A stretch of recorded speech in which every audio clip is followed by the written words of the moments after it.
ورجعنا لكم تاني وبرنامج احسن ناس على راديو ترام، ومعاكم هند صبرا وضيوفي النهارده طاهر الحديدي رئيس مجلس اداره مبادره كلمه، ونانسي بهنس عضو الاتش ار. طيب نانسي، انا كنت قبل الفاصل كنت بتكلم مع طاهر، كان بيتكلم عن فكره ان انتوا حابين تنزلوا للشارع قوي، مش حابين فكره الثقافه اللي هي المكان معين، المجالس الثقافيه والاماكن الناس اللي هي محدوده ومعروفه كلها وبتروح في نفس الاماكن، انتوا عايزين توصلوا للشارع. فكان اتكلم شويه، بس انا يعني لقطت الموضوع بس ما سالتوش عنه قوي عشان قلت هسال، عايزه استفسر عنه بطريقه اوسع.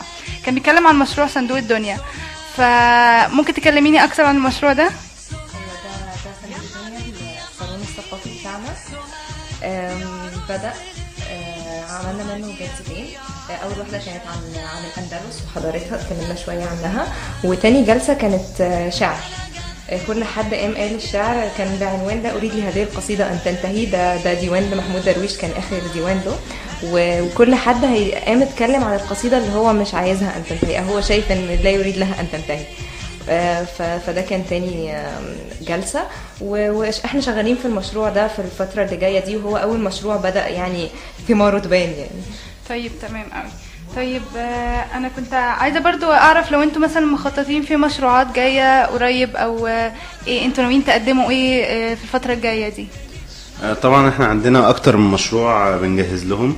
بدأنا بصندوق الدنيا، وعندنا مشروعين اساسيين تانيين. مشروع اسمه الشوارع حواديت، وده مشروع هيبقى له علاقه باسكندريه اكتر وبثقافه اسكندريه وبتاريخ اسكندريه، وبس يعني مش هقدر اقول تفاصيله كلها دلوقتي لان هو لسه بنحضر له بالظبط، فمش ما اقدرش اقول تفاصيل تطلع غلط او كده.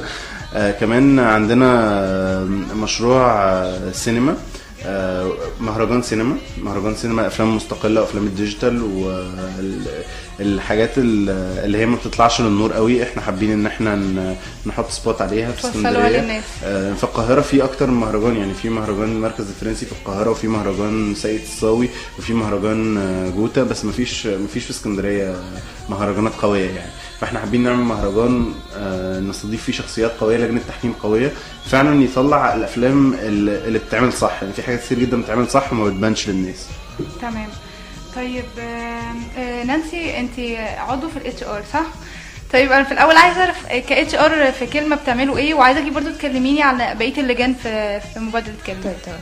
الاتش ار اللي هو الموارد البشريه، هو بيركز اكتر عن البني ادمين، الناس اللي بتشتغل معانا، يعني لازم يبقوا عارفين هم بيعملوا ايه، لازم يبقوا على التراك الصح، يعني احنا نحطهم على التراك الصح. هم عندهم مواهب او عندهم مهارات، انتوا بتوزعوهم، احنا بنحطهم في مكانهم الصح، في المكان اللي يبقوا مرتاحين فيه، في المكان اللي يقدروا يدوا فيه احسن حاجه.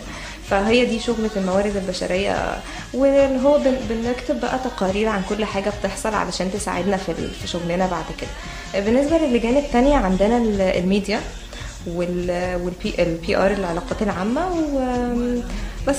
طيب ممكن نتكلم عن كل لجنة مثلا؟ البي ار هم الناس اللي بيعملوا الشراكات مع المشاريع التانية في اي مكان، او مع اي حد عايز يعمل معانا شراكة معينة، فهم اللي بيبقوا مسؤولين عنها، سواء بقى كسبونسر او كحد يدينا دعم، او حد عايز يشترك معانا في مشروع او حاجة زي كده يعني.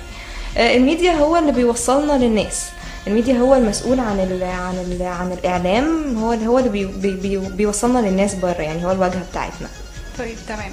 طيب طاهر، دلوقتي انت كنت قلت لي ان انتوا كنتوا بادئين من شهر 9 اللي فات، يعني تقريبا انتوا بقالكم سنه شغالين تقريبا. طيب يعني انتوا بادئين من قبل الثوره، واحنا كنا عارفين ان اي حد كان يعني قبل الثوره عايز يتجمع ويعمل حاجه، فدي بتبقى كارثه، عشان ان هو يقولوا له ابدا كده. الموضوع كان بيعدي بمراحل كتير، وفي الاخر برضه ما بيعملوش اي حاجه. فانا عايزه اعرف ايه ممكن تكون المشاكل اللي واجهت كلمه عشان تظهر وتبان، يعني او عشان يسمح ان هي تبقى حاجه اصلا. طيب احنا فعلا بدأنا قبل الثورة التحضير لكلمة، وحطينا خطة العمل والدستور بتاعنا والجوب ديسكريبشن بتاع كل واحد هيعمل ايه. بس برضو عشان ما بقاش بجيب كل حاجة على الثورة، لا احنا ما كناش بنسعى قوي، لان احنا كنا اصلا من جوانا محبطين. يعني احنا ما كناش بنسعى قوي للموضوع ده، برغم ان كان في حاجات تانية، في مبادرات تانية طلعت قبل الثورة وقدرت ان هي تكون نفسها، وفي اماكن كمان حكومية.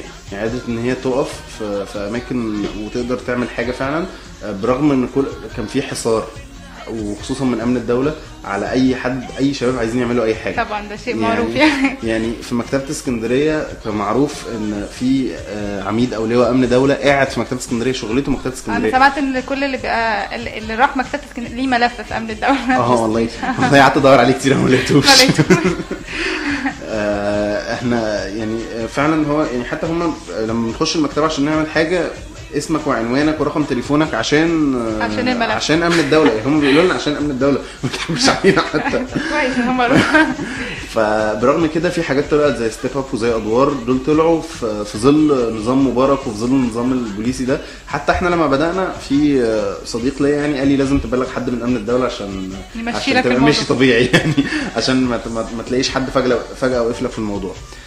بعد الثوره احنا حسينا بامل شويه، حسينا ان احنا ممكن نعمل حاجه، فابتدينا نرجع نحضر تاني. احنا كنا وقفنا فتره طويله، بدنا نرجع نحاول نشتغل تاني على بس يعني ما واجهتكوش مشاكل مثلا هو لا مش هتبداوا ومش هتشتغلوا يعني الموضوع؟ واجهتنا مشاكل الاماكن بقى، يعني لو انت تروح تكلم مكان فيقول لك لا، او يعني الاسوأ من لا الطناش، ان هو محدش يرد عليك، يقول لك هات تليفونك وخلاص كده. السلام عليكم.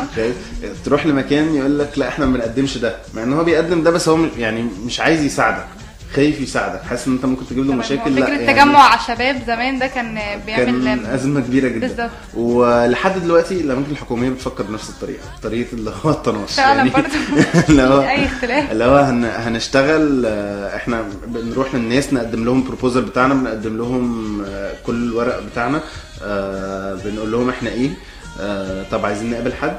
فاخرنا يعني اقصى حاجه ممكن نوصل لها السكرتير او سكرتير، يعني اللي هو ده اللي هو احنا كده نجحنا. في المحافظ مثلا لا سكرتير في مركز الابداع يعني مش المحافظ. هم اصلا المشكله ان هم مش حاسين بقيمه الموضوع، مش حاسين هو انتوا بالظبط هم مش حاسين انتوا من جواكم متحمسين جدا، بس هم ايه يعني ايوه بكره يهدوا ان شاء الله.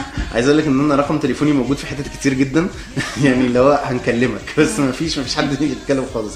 يعني المكان الوحيد اللي قدر يدعمنا فعلا، احنا كنا حابين نشتغل اصلا في مكان مصري او ننتمي للدوله المصريه بعد الثوره بقى حماسه بقى والوطنيه. للاسف المكان الوحيد اللي دعمنا او تحمس لينا كان المركز الثقافي الفرنسي في اسكندريه.